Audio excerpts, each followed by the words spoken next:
Welcome back, CSB here. So we're going to quickly go over this new route that we just did, how we could optimize it, and some of the different possibilities of City of Threads.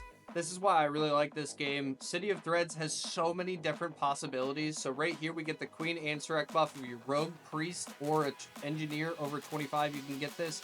Make sure you're kicking these mobs in. Focus Swarm Guard down. He is the main issue in this pack here. So at the beginning here, we kind of overkilled this, in my opinion.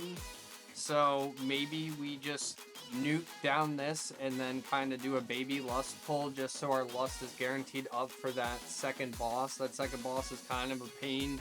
As long as you're rotating CDs, it's not that bad. But right here, we're just kind of killing one unit for a little while. Probably not the best. Up here is where we can make our definite first optimization.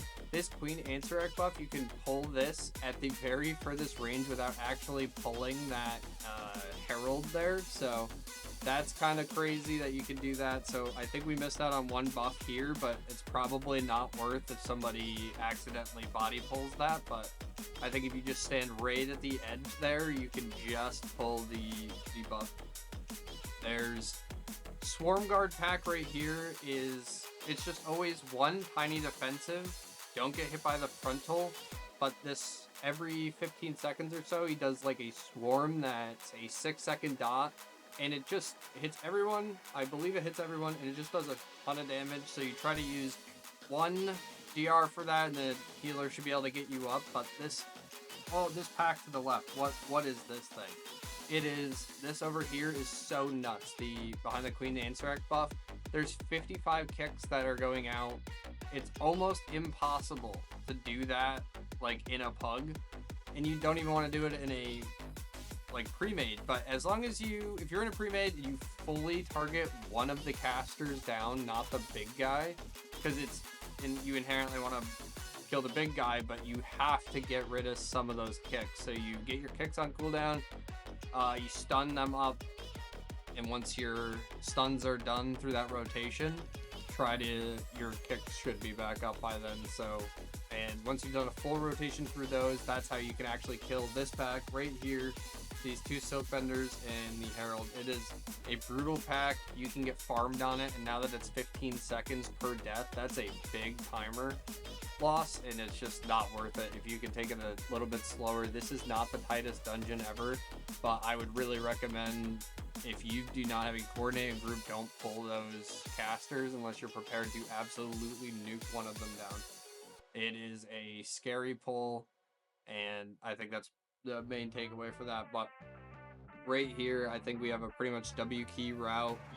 After this, those are the main beginning highlights. There's a lot of different things that you can change right there. I kind of just blinked over after that frontal, so unfortunate timing on that, and that made me wake up and not want to get hit by any of the other ones. So there's not too much you can change about the ending pull. I think you should generally do what we did, and you just might not have to chain them as much. So the beginning, you can kind of go all the way over to the right, and there's a Queen Ansarek buff over there and get a lot of percent at the beginning, but in my opinion, the trash at the end is easier than the trash at the beginning. So we're kind of just trying to make it to the boss as effectively as possible while having cooldowns for the beginning of the boss fight and getting a lust on CD and trying to get the most value out of it. So at the beginning, try to get 2 Queen Ansarek buffs. It's just the most value. It's inherently definitely the most value you can get. You get a whole team-wide buff, and pretty much if you get 2 of these going out every single time, you go to opposite sides and you dispel one first that's not going to hit anyone, and then the other person can kind of sit in the corner as long as they have any defensive. Just be careful on this guy. Small defensives, and he does 1 AoE. Don't get too far ahead of yourself. If it's not going to kill you, it does no more damage after that AoE phase with the circles going out, so you can kind of get topped off. He does his AoE, and now he's not going to really do too much damage to the DPS. It's all tank damage for a little bit. Now you probably want to use, we have 7 seconds, and then it's going to be going out again, so There's you only need to use little defensive. Just make sure you live the AoE, and these right here, this is how you're gonna die in this fight, is by getting stunned by these orbs. This is what's killing you. Just try to make sure you give birth to everyone else, and don't be using crazy movement in there. You can't expect people to be able to follow that. So I think a little mental note that you need to know, once he does that big AoE, he always does the puddle, and then you have to move. If you get knocked out of the puddle, he will pull you back in and do damage. So if you get knocked out of here, get a tick from the puddle, and then get hit from him pulling, you're dead. Almost any class is dead unless you have a 100% DR. Like if you're nether walk through it, yeah, from a demon hunter, then you could probably live. So pretty much a W key route after this. Make sure you just go left first and pick up all those, I think the spiders and the queens in a certain path. I think there's some really good guides on that. I might make a short for it just so people have easy access, because I actually had a hard time finding it as well. So maybe I'll just make a quick guide on how to find those queens the most effectively, just because I think it's one of the biggest time saves in this whole dungeon. As soon as you go over the bridge, you walk straight to the left. There's always going to be one there. Our tank got murdered, so we're just going to finish it off. There's always going to be one to the left. Then you kind of work your way all the way to the other side, and you could get lucky, and there's an RP spot where it's super, super close, and then you go all the way back to where the queen actually spawns. They're always kind of in a certain landscape. I think Petals has a video on it. I'll try to make a short just for ease of access. I definitely think it's a huge, huge time save in here. So if you're looking at this bridge, you go to the left, and then there's going to be one like right in this zone, and then you would go all the way to the back over on this side, and then there's always going to be one on the right. The reason you don't want to start on the right over here is because it's going to always, you need to come over to the right anyway to spawn the queen, so you may as well kill the last one while you're on the queen to reduce the amount of RP that's required, because they're a fixated spawn. They can just spawn a couple times there. Our healer died here, so now we're kind of playing as defensive as possible. This right here, use my shield, get some big DRs going on. I think I might, yep, oh, he kicked too. Use a heal, everything. There's so much going on right now. There's no healer, so we're trying to do our best to keep this alive. And I get another cast on me. Too bad it's not going on our prop warrior so he can reflect it. I'm trying to get out of there for the AoE because I will die. I think our evoker runs straight in. And so I hope you guys enjoy the rest of the key. This is definitely one of the harder ones, and there's a lot of route optimization. Just make sure you have a priest, rogue, or an engineer to be able to do that Queen Ainsurek buff.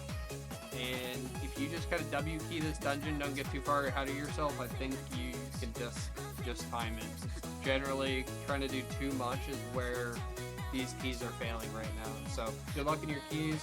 Subscribe, ask questions if you have any. Thanks, Ed.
Don't you dare say that I wanted everything to fall apart when it's haunting me. 'Cause my only crime was hoping there is something more than this loneliness I feel. But no one makes me feel less alive. We're fighting fire. The way you push my buttons just right. We're fighting fire. When two voices of nature collide. We're fighting fire. Can't help but feel the temperature rise. We're fighting fire. We're fire.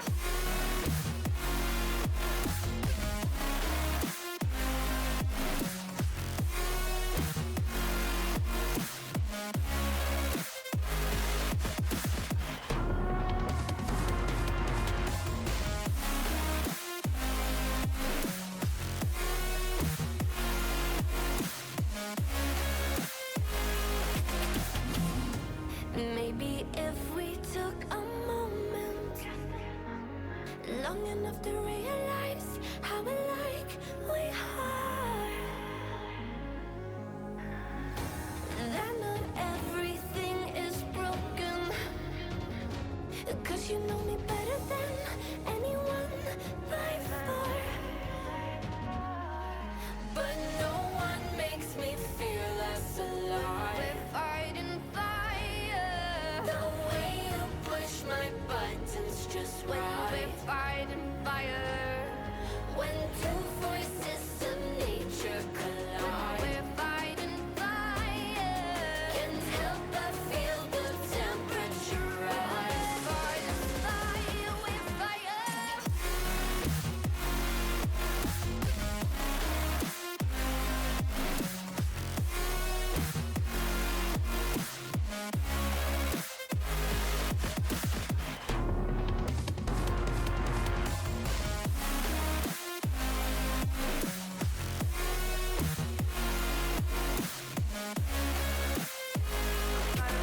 When two voices of nature collide. We're fighting fire. Can't help but feel the temperature rise. We're fighting fire. We're fire.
I don't wanna risk it all again, but I don't wanna be on my own.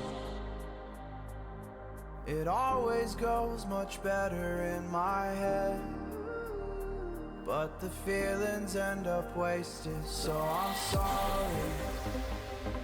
for breaking down when you said you got me. I'm used to being let down, but I'm hoping if I'm falling too fast, then you'll catch me. You'll catch me. So I'm sorry that you might have to see I'm not flawless. I promise that I'm facing my problems. If I'm falling too fast, will you catch me? Will you catch me before I crash?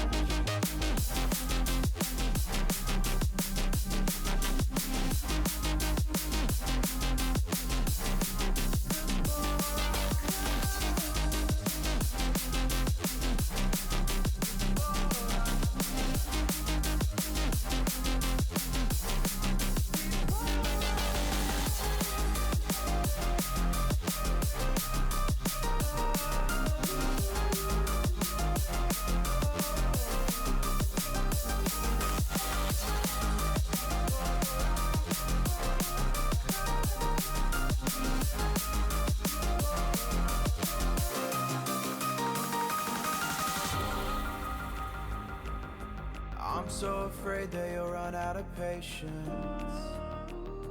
Trust me, I know how it feels to be hopelessly waiting. Sometimes I don't know if I can even change, but I'm still trying. So I'm sorry that you might have to see I'm not flawless.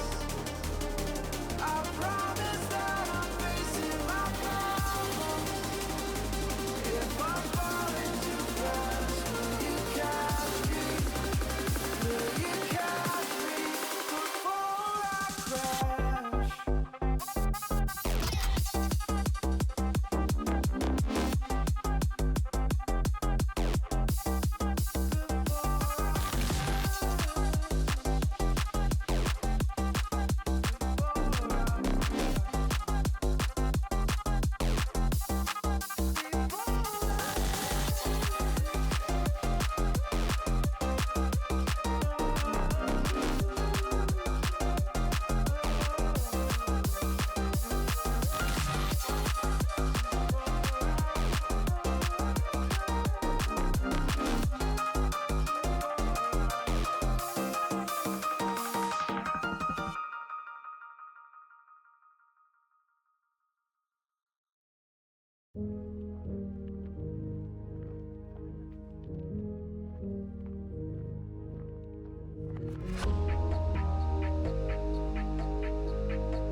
when the rain is pouring. You're the one I'm calling. You're my escape from my darkest days. And when the sun is shining, you know we out here riding, chasing the horizon with you.